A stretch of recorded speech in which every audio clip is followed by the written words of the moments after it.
כל עזה וכל ילד בעזה צריך למות מרעב. אני לא מרחם על מי שבעוד כמה שנים יגדל ולא ירחם עלינו. רק מטומטם ערב רב, שונא ישראל, מרחם על המחבלים הבאים, למרות שהיום הם קטנים, והלוואי רעבים. מי ייתן ימותו מרעב. כל עזה וכל ילד בעזה צריך למות מרעב. אני לא מרחם על מי שבעוד כמה שנים יגדל ולא ירחם עלינו.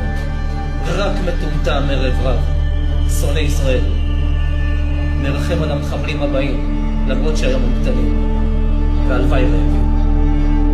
מי ייתן ימותו מרעב. כל עזה.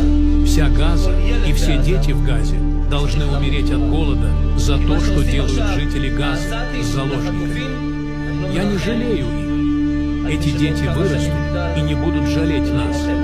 Это народ, который ненавидит Израиль.